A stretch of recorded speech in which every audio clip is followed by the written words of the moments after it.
All right, so we're gonna talk about Ed Boon and NetherRealm's White Guilt. What is White Guilt, you say? Well, I'm glad you asked. So we've had this thing in the culture war for, in the political space for many years now about white guilt, meaning that white people need to feel guilty for the color of their skin, right? We just simply have to feel guilty, right? And I thought of this the other day when it comes to NRS, and I know I've talked about this before, but I really want to go into it deeper here. I think NRS is suffering from white guilt, or, to more importantly say it, Midway guilt when it comes to its franchise.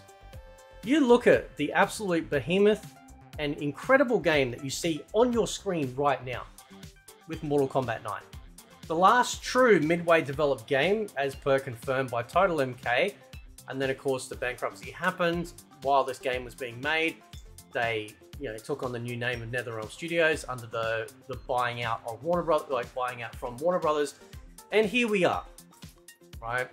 That's why Mortal Kombat 9 or Mortal Kombat 2011 feels like an actual Mortal Kombat game top to toe. We got the hot babes, we got the kick-ass dudes, we got the classic stages, awesome fatalities. They introduced a couple of bits and pieces of new things like the Challenge Tower and X-Rays. We've got a whole bunch of game modes, and I never felt bored playing Mortal Kombat 9. There was always something to do. It felt like MK, right? Which is what made it so amazing, right? And then we have games like Mortal Kombat Trilogy, where, this particular game, when it came out, I was extremely excited for a variety of reasons, which we've already covered briefly. Oh, sorry, in depth, but briefly to reiterate this. Saturn got the rights to publish Ultimate Mortal Kombat 3. I'm assuming it was timed exclusivity.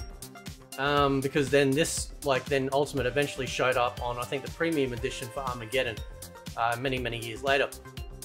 But when Trilogy was announced, I couldn't believe for the first time we were getting every Mortal Kombat character in the game, every single one, right? And then some, right? With some of the secrets if you're playing on the PS1 version. And everything just, everything felt good. It felt amazing. Mortal Kombat just felt like Mortal Kombat, right? And that's exactly what we wanted.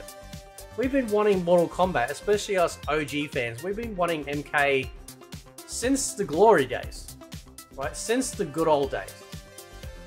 And under NRS, we don't have it, right? We just don't have that, okay? They are, I have no doubt, ashamed or disheartened or, feeling a huge amount of guilt and regret over publishing this, one of the greatest Mortal Kombat games of all time. And if we go back to something like Mortal Kombat Armageddon, we still had the hot babes, we still had the kick-ass dudes, we still had an amazing amount of classic stages as well as brand new ones. And despite me not liking the 3D combat because I didn't want to play in that particular type of plane of gameplay,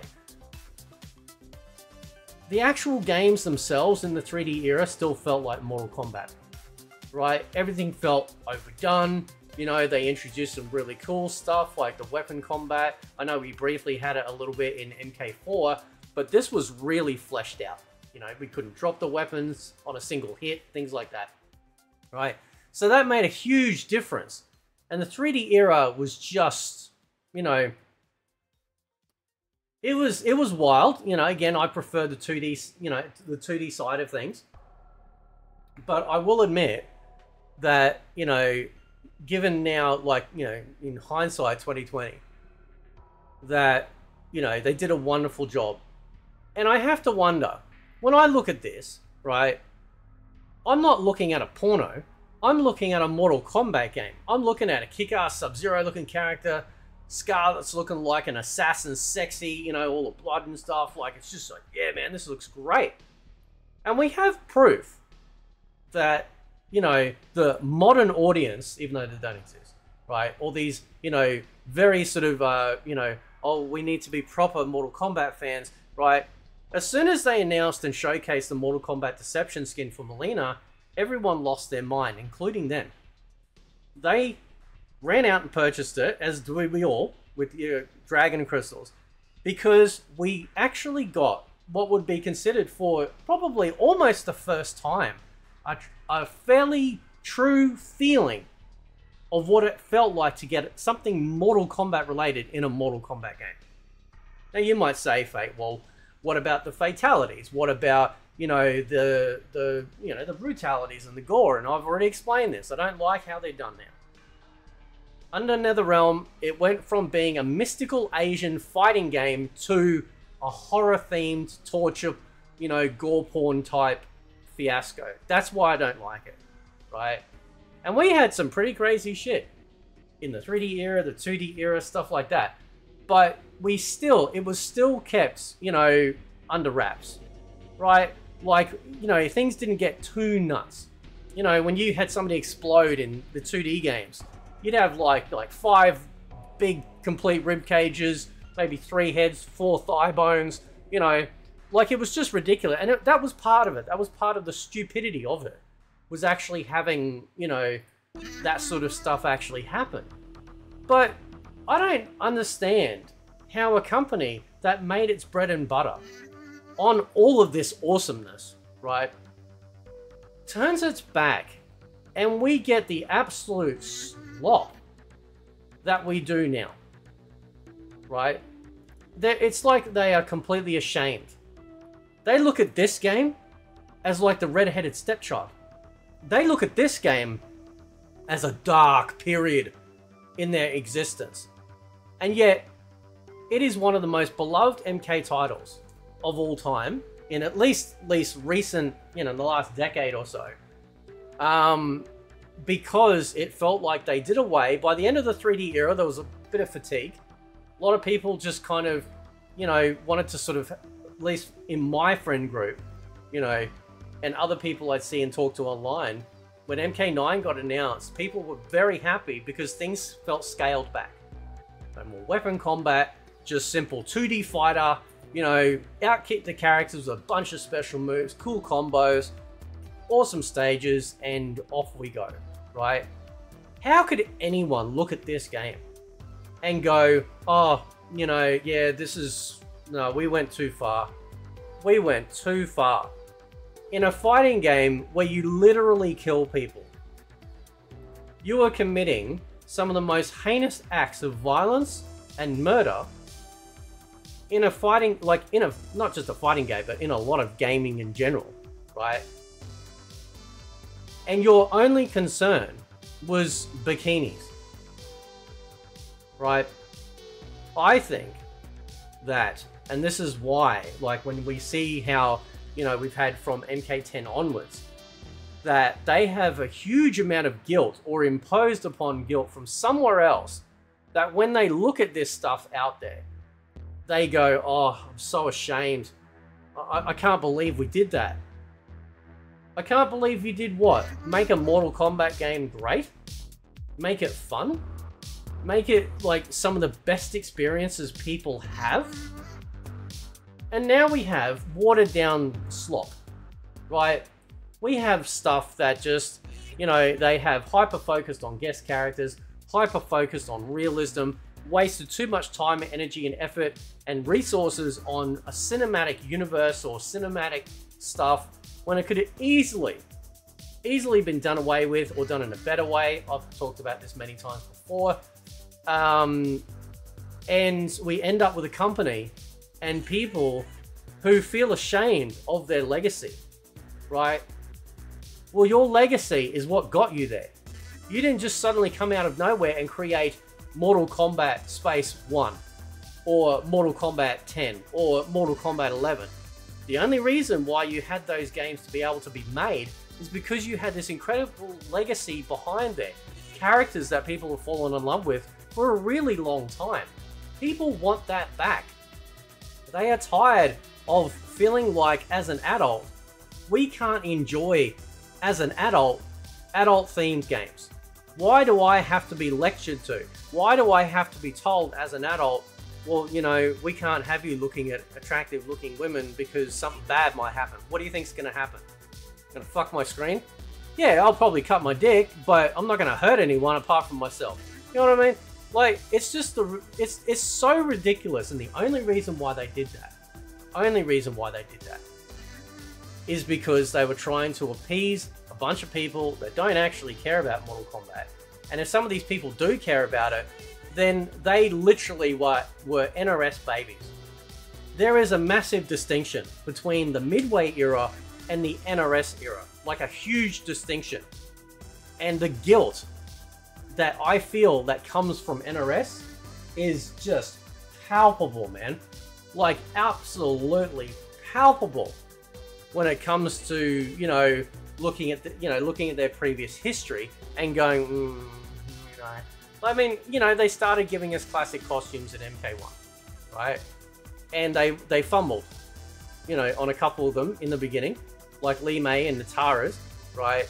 But then by the time we got Sindel, Shao Kahn, Melina's one, they started to realize, oh, maybe we should, you know, give the fans what they want. Look at this stage, man. Look at this stage. We don't have anything like this. We don't have this gritty, yet dark, but still feeling like it's connected to, you know, Mortal Kombat. It's all brightly lit and colored, and while the new stages and the expansion are a great addition, I appreciate that. I don't think they know what makes Mortal Kombat great anymore. I don't think they do. I think they're just, they look at these game modes, even just from Armageddon, and they go, oh, no one's going to play that. No. The goal of a game, especially now with a fighting game, would be to have it so that, you know, you actually want people to stick around in your fighting game, right? How do we get people to stay in the game if they're not fighting? What else can they do? I've talked about how I would revise Conquest mode into like a persistent online mode, like an MMO. So people just log in as their avatar and run around and interact with their friends and beat up other people, and, you know, it'd be like playing in a massive open world, right? That'd be amazing. All the mini games, you could play all them online. Bring them all back. We got all these collections, all these old games that they're just sitting on the table, making no money. Like, what are they waiting for? Do you not want to have Mortal Kombat fans? And I have covered this before, which is pretty upsetting to a degree. When Ed Boon came out and said that, well, you know, I can't believe there's old MK fans around still. Are you fucking serious? What do you think happened? We're not dead. Like, you know, we might be in our 40s and 50s, or maybe a bit older than that, but we're still around, bro. We still have this. We have more great Mortal Kombat games in the Midway era than we do in the NRS era, right? Because the NRS era feels like esports slop. It feels like all the stuff that really was cool and exciting about MK, they just ditched it and started copying mobile mechanics or mobile type systems, like with the persistent online stuff. What was that thing? The faction war stuff that came in with MK10. I never liked that. I thought that was just really weird, right? And then MK11 just started getting worse and worse with their loot boxing, with the crypt. It's just gone downhill over and over and over, and it's just like, does anyone that works at fucking NetherRealm understand? Does any of you fucking idiots load up these old games and go, gee man, why aren't these remastered? Why aren't these in a package that people can play online now with rollback netcode? And then you got people like that thing that sits on the couch that will post old pictures and stuff of like these classic games. And I'm just sitting there fucking furious going, how dare you? How fucking dare you even talk about that shit? And then you put out the slop that you do, right? Let's talk about eating, you know, it's like you're talking in front of starving people. And you go, oh man, I had this, you know, this wonderful lasagna and mashed potatoes and ice cream and cheesecake and stuff. And then you hand over a bowl of fucking porridge. Right, that's where we're at. We're at the porridge stage. Okay? I can't get over it, man. Like, I'm looking at these games as I'm recording this video, and I'm just like, dude, what are you doing? Right? And the only answer that I can come up with, the only answer that makes any sense whatsoever, is that they have Midway Guild. They are ashamed of their past, right? And that is why, with the new era, they decided to retcon characters or gender swap them and all sorts of shit. You know, because it's like, you know, like Ed Boon goes on about, oh yeah, we need to make it fresh every game. No, you actually don't. Every other fighting game out there doesn't do it. You know, they might add a little mechanic here and there. But you fucking just literally like bomb the entire building to the ground and then rebuild it all again. As an MK fan since the very beginning, the only time I felt like we had consistency was in this era. The 2D era felt consistent. From the first game all the way up to, I mean, I guess we can include MK Gold, because while we have a dodge mechanic, it's still played in a you know, fairly solid 2D plane. I felt like there was consistency, but if we forget the MK4 and MK Gold, you know, editions, and if we just do the digitized 2D era up till Trilogy, I think we had the most consistent, and they just built upon stuff, right? They just added things. They didn't mess with the formula. We get to the 3D era, right? We get to the 3D era, and what do we get? Right? We suddenly get, like, a Tekken game, right? 2 unarmed and 1-armed combat style. You know, Tekken Combat, they got rid of the uppercut from about 98% of the characters, if not 99. There was no sweeps in Deadly Alliance. Like, Ed Boon was literally trying to copy Tekken on other 3D fighters out there.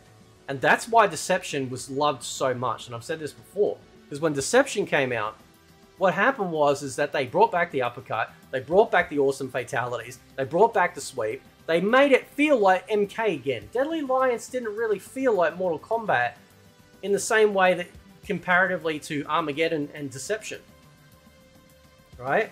That's why people love Deception, apart from obviously Conquest Mode, because it really felt like, oh yeah, you listen to us. We don't get listened to anymore. They don't care about our opinion, right? They're just, I don't know who the fuck they're making these new games for, but it's not for Mortal Kombat fans.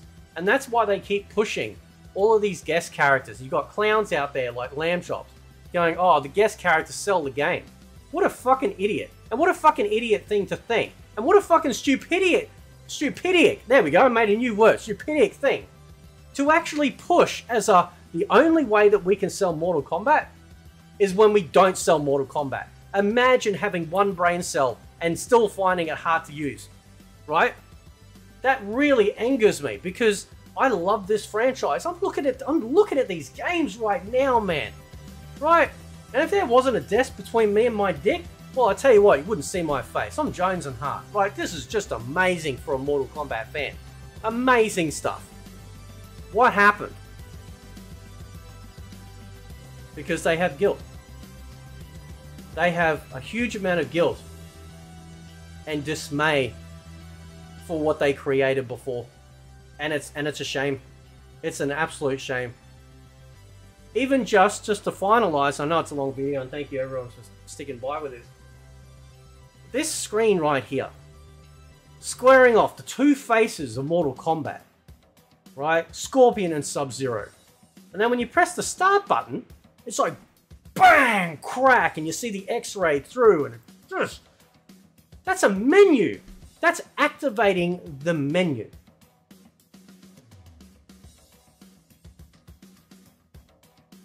I really hope that some drastic action needs to take place at NetherRealm. They need to hire some real MK fans. They need to hire people that understand what Mortal Kombat is. You don't have to be a designer. You don't have to model or anything like that. Myself and many others that I know, right, could easily sit there in a boardroom or a spitballing ideas room, whatever the fuck, right, and just fix this mess, right? You got Dragon Ball Sparking Zero doing gangbusters in sales and people are having a ball. You want to know why? It's not because it's balanced. Right? From what I understand, some of these characters are highly imbalanced. But it's fun. They gave Dragon Ball fans a Dragon Ball game. Right? And that's the thing that's upsetting as an MK fan. Because it's almost like they're trying to erase their past, you know, and start fresh. And MK1, I don't care what anyone says, is 100% proof that they were trying to do that. Because I know that because there was one interview with Ed Boon where he talks about, oh, don't worry everyone, because I think people were starting to get a bit pissed off, even back then when it was first revealed and stuff. He's like, don't worry everyone, everyone's just going to end up in the same spot that they were in the old timeline. Why'd you make this game? I mean, we all know it was Injustice 3. I mean, you know, Stevie Wonder can see that shit. But why'd you make this game? Right? Why did you really make it? Anyway, I'll leave it there. Catch you next time.